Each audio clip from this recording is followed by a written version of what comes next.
ഇതിപ്പോൾ സമയം വെളുപ്പിനെ 4:45 ഞങ്ങളിപ്പോൾ നടന്നുകൊണ്ടിരിക്കുന്നത് പാമ്പൻ റെയിൽവേ ബ്രിഡ്ജിന് പാരലായിട്ടുള്ള റോഡ് ബ്രിഡ്ജിലൂടെയാണ്. അണ്ണേ ഇന്ദിരാഗാന്ധി റോഡ് ബ്രിഡ്ജ് എന്ന് പേരിട്ടിരിക്കുന്ന ഈ ഒരു പാലമാണ് മെയിൻലാൻഡിനെയും രാമേശ്വരം ഐലൻഡിനെയും കണക്ട് ചെയ്യുന്നത്. ഈ റോഡ് ബ്രിഡ്ജിന് പാരലായിട്ടാണ് പാമ്പൻ പാലം ഉള്ളത്.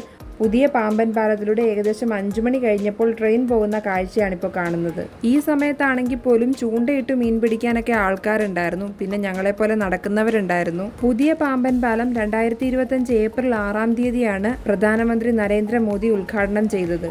ഇത് ഇന്ത്യയിലെ ആദ്യത്തെ വെർട്ടിക്കൽ ലിഫ്റ്റ് റെയിൽവേ ബ്രിഡ്ജാണ്.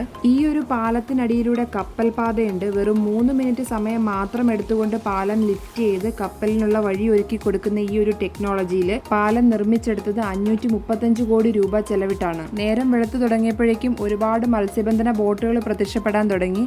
റെയിൽവേ ലൈനിന് സമീപത്തായിട്ട് ഇതുപോലെ മീൻ മാർക്കറ്റ് സജീവമായി തുടങ്ങിയിട്ടുണ്ട്. വള്ളങ്ങളിലും ബോട്ടുകളിലും ഒക്കെ ആയിട്ട് ഒരുപാട് പല തരത്തിലുള്ള മീനുകൾ കൊണ്ടുവന്ന് ഇറക്കുന്നുണ്ട്. അതൊക്കെ വാങ്ങിക്കൊണ്ട് പോകാനായിട്ട് കച്ചവടക്കാരും വണ്ടികളും ഒക്കെ വന്നു തുടങ്ങിയിട്ടുണ്ട്. അങ്ങനെ ആകെ മൊത്തം ഒരു ബഹളമായിരുന്നു ആ മാർക്കറ്റിൽ. ഇത് ഇപ്പം പിടിച്ചോണ്ട് വന്ന മീനാണ് ഈ വലകളിൽ നിന്ന് തിരിഞ്ഞു മാറ്റിക്കൊണ്ടിരിക്കുന്നത്.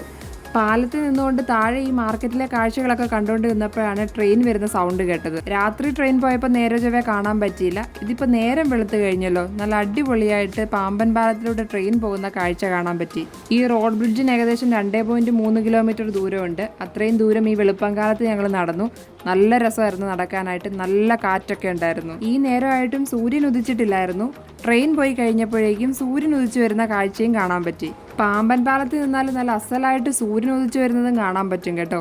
അങ്ങനെ എല്ലാം കൊണ്ടും വളരെ നല്ലൊരു എക്സ്പീരിയൻസ് ആയിരുന്നു ഈ ഒരു യാത്ര.